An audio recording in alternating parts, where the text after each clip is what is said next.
Olá, meu querido. Aqui é o professor Ítalo Boritsa e hoje nós iremos falar sobre a conservação da quantidade de movimento do sistema. Nós iremos trabalhar esses conceitos, esse conceito de conservação de quantidade de movimento em colisões.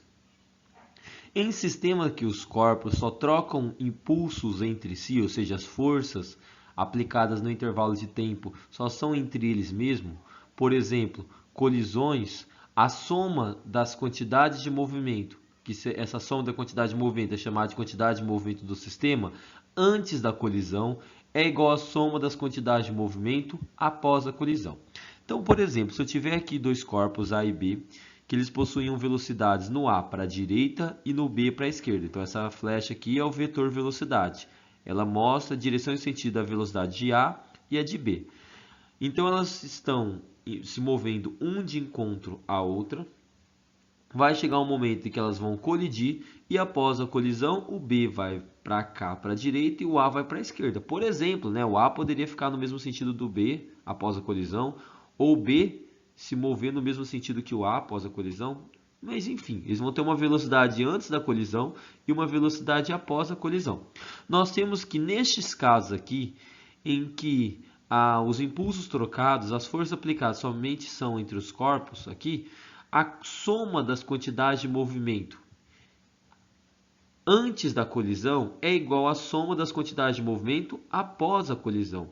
Então, QA e QB é a quantidade de movimento de cada corpo antes da colisão, e QA' e QB' é a quantidade de movimento após a colisão. Essa soma das quantidades de movimento é chamada de quantidade de movimento do sistema. Então, em uma colisão, a quantidade inicial do sistema é igual à quantidade de movimento final do sistema. Por isso que isso aqui é chamado de conservação da quantidade de movimento de um sistema, que é a soma das quantidades de movimentos antes e após a colisão. Como quantidade de movimento é massa vezes velocidade, vai ficar assim, ó. Massa de A vezes a velocidade de B, mais massa de B vezes a velocidade de B, isso antes da colisão, é igual a massa de A vezes a velocidade do A após a colisão, mais massa de B vezes a velocidade de B após a colisão. Então, eu peguei as quantidades de movimento e abri a equação de quantidade de movimento, que ela não significa massa vezes velocidade. E aí nós temos essa equação aqui, ó. O que você tem que lembrar é que esta parte aqui é antes do impulso, antes da colisão, e que isso daqui é após a colisão, ou depois do impulso, que vai ser o V'.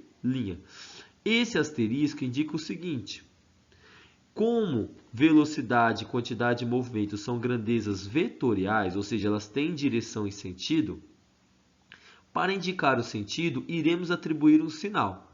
Então, o sinal que nós vamos atribuir é esse daqui, ó. Positivo para a direita, então aqui o VA, por exemplo, e o VB' seria positivo, e negativo para a esquerda, então o VB e o VA' é negativo. Então, quando você tem uma velocidade negativa, o menos só indica o sentido, que é para a esquerda. E se tiver velocidade positiva, ela se move para a direita. Então, isso aqui seria o conceito de conservação da quantidade de movimento de um sistema. No caso aqui, colisões. Então, vamos agora pegar essa equação aqui e aplicar ela nos exemplos. Então, vamos lá para o nosso exemplo 1. Duas esferas A e B com massas iguais a 2 kg, é a massa de A, e 4 kg, massa de B, colidem como ilustra a situação a seguir. Determine a velocidade do corpo A após a colisão. Então, ó, eu quero saber a velocidade e eu tenho a massa e aí uma colisão. Numa colisão, a quantidade de movimento do sistema conserva, que é essa equação aqui, quantidade de movimento inicial, que é a soma da quantidade de movimento de A e de B, é igual à quantidade de movimento final do sistema, que é a soma da quantidade de movimento de A com a quantidade de movimento de B.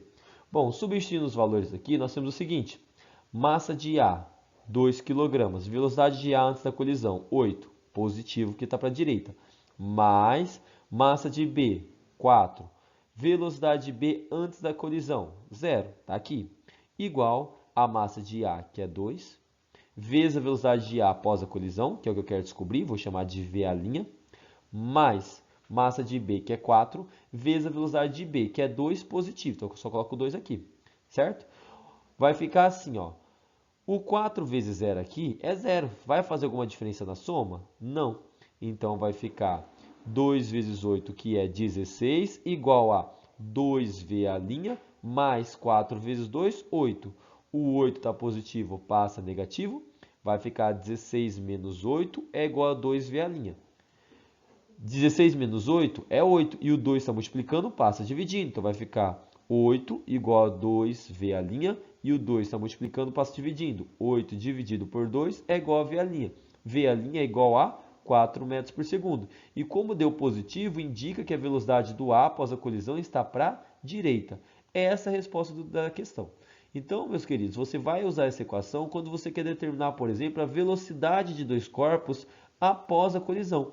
Basta você conhecer as massas deles e as velocidades antes da colisão e a velocidade de pelo menos um após a colisão. Aí você consegue descobrir a outra velocidade, aplicando a conservação da quantidade de movimento do sistema. O outro exemplo é o seguinte: um corpo A de 2 kg que se movimenta sobre uma superfície horizontal sem atrito com 10 metros por segundo, choca-se com outro corpo B de mesma massa que se encontra em repouso numa superfície. Então, ela tem a mesma massa. Após o choque, os corpos A e B se mantêm juntos com velocidade D.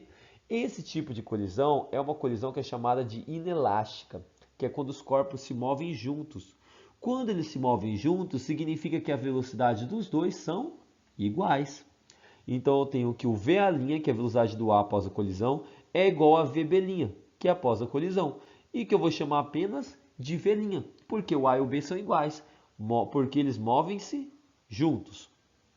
Então, aplicando a equação da conservação da quantidade de movimentos do sistema e substituindo os valores, nós temos que a massa do A, 2, velocidade do A antes da colisão, 10, positivo, que está para a direita. Massa do B, 2, velocidade do B antes da colisão, 0, está aqui. Lembrando que 2 vezes 0 é 0, então aqui na soma não vai fazer diferença alguma. Isso é igual à massa do A, que é 2, vezes a velocidade do A após a colisão, que é o V', mais a massa do B, que é 2, né? Vezes a velocidade do B após a colisão, que é o V'. V', porque são iguais. Se eu colocasse V' e VB', você teria duas incógnitas. Mas como elas são iguais, fica apenas V'. Então vai ficar assim, ó, 2 vezes 10 é 20, igual a 2V' mais 2V', 4V'. O quadro está multiplicando, passa dividindo. 20 dividido por 4 é igual a V'. V' é igual a 5 metros por segundo. Ou seja, essa é a velocidade dos corpos após a colisão. Então, meus queridos, é isso que vocês terão que fazer nas atividades. Vocês terão que determinar, por exemplo, a velocidade do corpo após a colisão. E com isso você irá utilizar o teorema da conservação da quantidade de movimento do sistema, que diz que a quantidade de movimento inicial do sistema, que é a soma das quantidades de movimentos do corpo A e B, é igual à quantidade de movimento do sistema final, que é a soma das quantidades de movimentos finais do corpo A e B. Quando eu falo final é depois da colisão e quando eu falo inicial é antes da colisão. Então leia os exercícios com muita atenção, aplique essa equação aqui e determine o que ele se pede. Obrigado pela atenção aqui, boa atividade.